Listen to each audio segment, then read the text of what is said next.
Okay, this is the next video that I will give you, and it includes a little introduction to Recruitment Edge.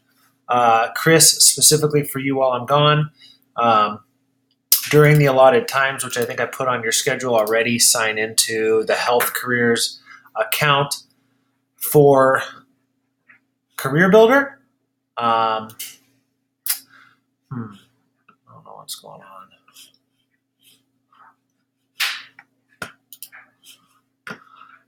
Never been my problem before. Hold on. There we go. Sorry about that.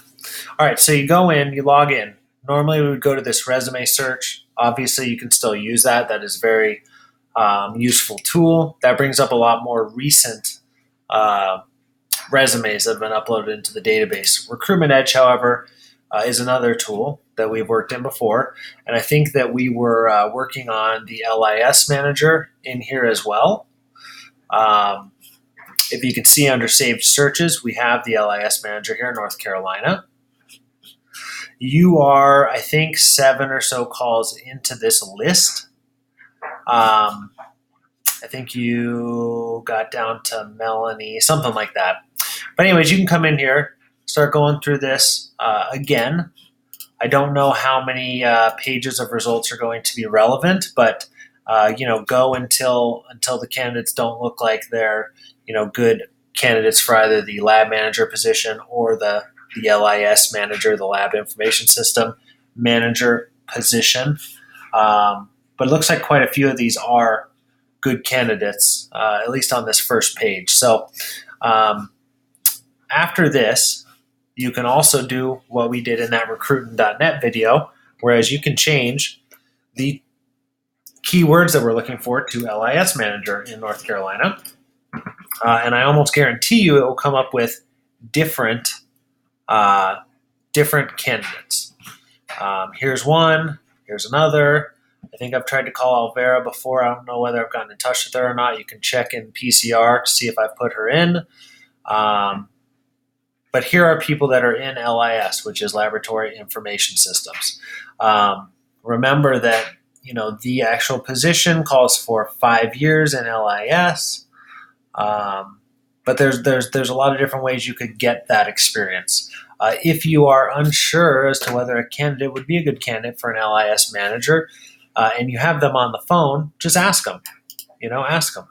If you ask them how much money they're making and they're making $20 an hour, well, they're probably not our guy. That's completely out of the ballpark for what we're looking to pay somebody. But, if our pay range goes from 75 to 115 and they're making 65, maybe they are a good candidate, and ask them if this is the next step in their career. And most of the time they will tell you yes or no, and they'll be honest about it. And you should be able to gauge, their honesty level from that conversation.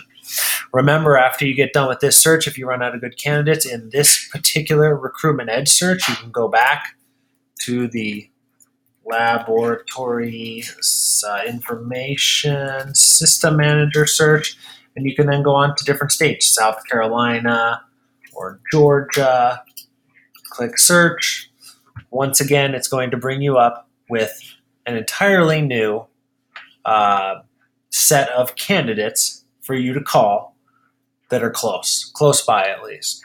And a lot of these calls are just going to be, hey, I see that you are so-and-so. Are you still at this company? Yes or no, I'm not. Is there any reason why you might want to take a look at an opportunity in North Carolina? If they say no, do you happen to know anybody? And if not, go on and try to see where they're working at now and whether they might need people in their department where they are.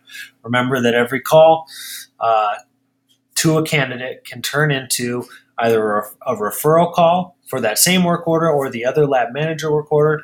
And it can also turn into a marketing call where you're getting a work order or at least a lead for me to follow up on. So that's all I got on Recruitment Edge. If you have any more questions, text me, email me. We'll talk from there. Thanks.